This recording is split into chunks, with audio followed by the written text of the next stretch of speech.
ETF index mutual funds నేర్చుకుని stock మార్కెట్లో రాణించాలనుకుంటున్నారా? వెంటనే ఈ నెంబర్కి కాల్ చేయండి.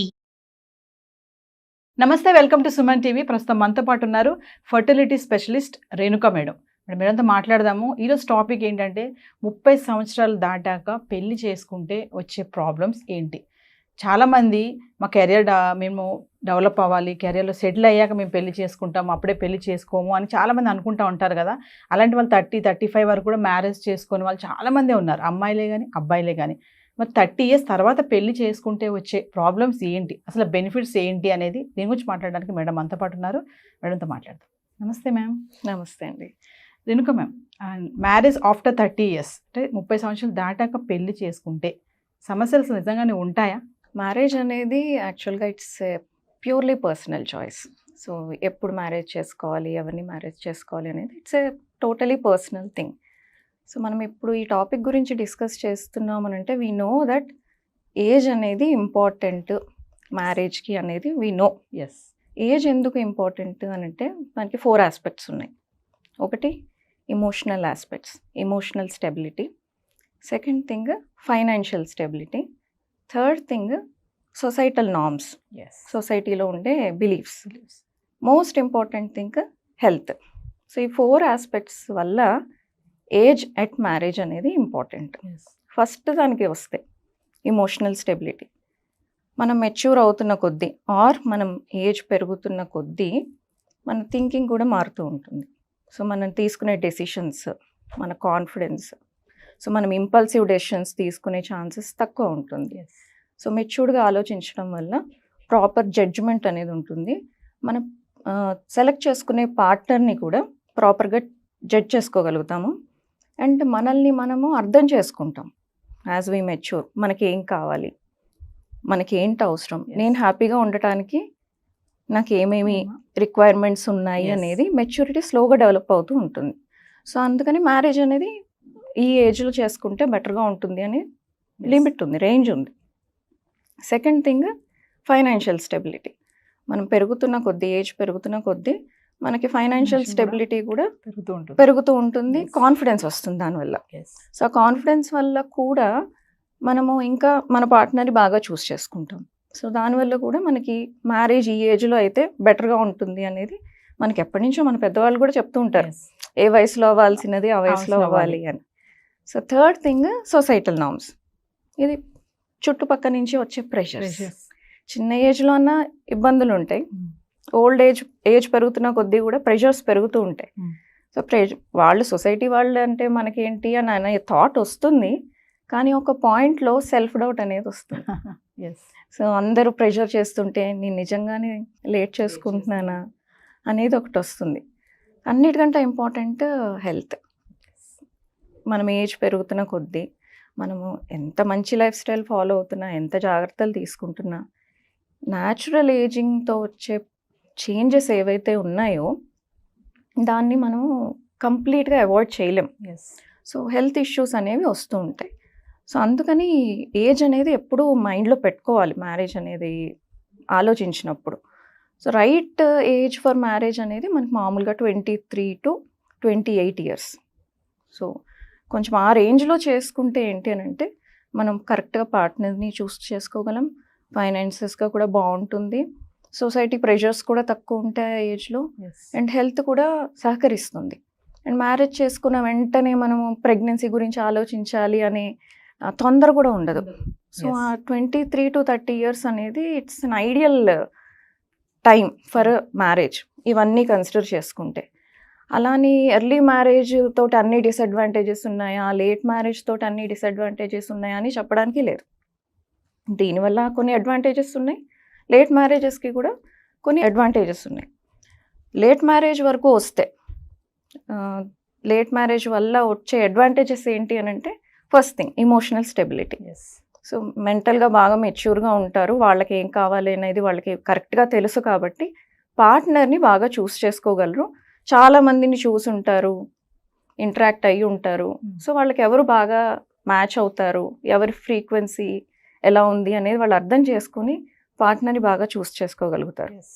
Second thing financial stability. So వాళ్ళకి ఫైనాన్షియల్గా వాళ్ళు బాగా సెటిల్ అయ్యి ఉంటారు కాబట్టి కొంచెం 30 తర్వాత ఏదన్నా కొంచెం అటు ఇటు ఏదైనా అయినా వాళ్ళు హ్యాండిల్ చేసుకోవడానికి వాళ్ళకి కాన్ఫిడెన్స్ ఉంటుంది. సో ఈ 2 అడ్వాంటేజెస్ లేట్ మ్యారేజ్ వల్ల. డిసడ్వాంటేజెస్కి వస్తే నేను ఇప్పుడు చెప్పాను కదా, ఇమోషనల్ స్టెబిలిటీ, మెంటల్ మెచ్యూరిటీ అనేది అది కొంచెం ఎక్కువగా ఉంటుంది ఏజ్ పెరుగుతున్న కొద్దీ. సో అంటే క్యారెక్టర్ బిల్డ్ అయిపోయి ఉంటుంది. ఓకే, ఒపీనియన్స్ ఫామ్ అయిపోయి ఉంటాయి ఆ ఏజ్లో. అండ్ వాళ్ళ పార్ట్నర్కి కూడా అదే level of character development, opinions ఉంటాయి. సో అడ్జస్ట్మెంట్ ఇష్యూస్ వస్తాయి. సో వీళ్ళ క్యారెక్టర్ ఒకసారి డెవలప్ అయిపోయిన తర్వాత చేంజ్ అవ్వటం అనేది ఎదుటి వాళ్ళ కోసం అనేది కొంచెం కష్టం. సెకండ్ థింగ్, స్టామినా తక్కువ అవుతూ ఉంటుంది ఏజ్ పెరుగుతున్న కొద్దీ. సో దానివల్ల మళ్ళీ కొన్ని ప్రాబ్లమ్స్ వస్తాయి. సెక్షువల్ డ్రైవ్ తగ్గడం వల్ల కూడా వాళ్ళకి ఇంట్రెస్ట్ తగ్గుతూ ఉంటుంది ఇంటిమేట్గా అవ్వటానికి దానికి. తర్వాత ప్రెగ్నెన్సీ రావటం, ప్రెగ్నెన్సీలో కాంప్లికేషన్స్ ఇవి కూడా కొంచెం ఎక్కువ అవుతూ ఉంటాయి.